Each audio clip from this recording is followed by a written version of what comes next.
Olá, alunos, sejam bem-vindos à nossa aula sobre o sistema operacional Linux. Então, a partir de agora, nós vamos aprender mais sobre esse outro sistema operacional tão conhecido nas provas de concurso, quer dizer, cada vez mais pedido aí nos editais e que a gente tem que entrar sabendo diversos elementos sobre a concepção desse sistema operacional Linux. Bem, a primeira coisa que eu posso te dizer em relação a esse sistema operacional é que, na verdade, o termo Linux se refere ao kernel de um sistema operacional. Como assim, professor, o Linux se refere ao kernel? O termo kernel significa o núcleo de um sistema operacional. E Linux, na sua essência, é apenas o kernel, apenas o núcleo de um sistema operacional mais completo, de uma distribuição de um sistema operacional. Então, quando nós falamos sobre sistema operacional Linux, na verdade isso quer dizer que eu estou usando uma determinada distribuição de um sistema operacional que utiliza o núcleo, o kernel do Linux.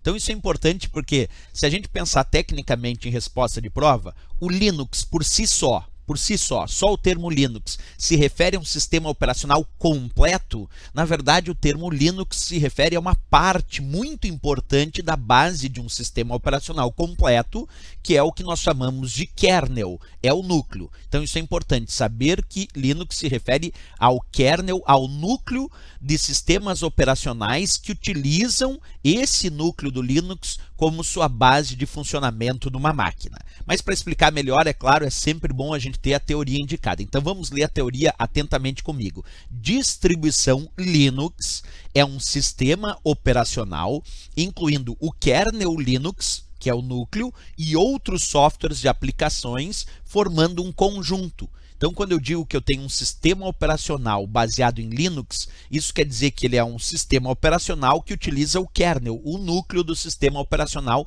Linux. E aí tem outros recursos, outras aplicações, outras ferramentas que são usadas para formar todo o conjunto chamado sistema operacional. Para deixar um pouquinho melhor essa ideia, olha essa próxima imagem que eu acabei produzindo para tu entender bem. Vamos imaginar então o kernel como sendo o próprio Linux. Ele é o núcleo do sistema operacional. Mas para que ele possa ser utilizável pelos usuários, é preciso formar o shell.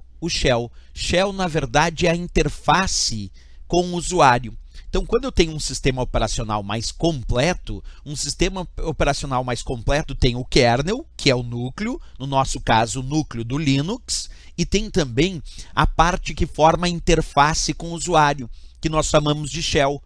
Esse conjunto kernel-núcleo mais o shell, que é a parte que forma a interface com o usuário, é que nós podemos chamar de um sistema operacional completo. Então, quando dizemos que temos uma determinada distribuição Linux, isso indica que nós temos nesta distribuição um núcleo Linux e outros recursos que permitem formar a interface com o usuário, que nós chamamos de shell, além de outras aplicações e recursos que vão sendo implementados. Essa é uma base de entendimento para o início do Linux, certo, pessoal? Ok, na próxima aula nós vamos dar exemplos de distribuições Linux que usam o kernel, que usam o núcleo desse sistema operacional. Sempre lembrando aqui que kernel é o núcleo e shell é a parte que forma a interface entre o usuário, e esses dois é que formam um sistema operacional mais completo. Ok, pessoal? É isso. Na próxima aula continuamos com mais dicas sobre o sistema operacional Linux. Até lá, bons estudos! E se gostou do nosso vídeo, não esquece, marca gostei. Valeu, até!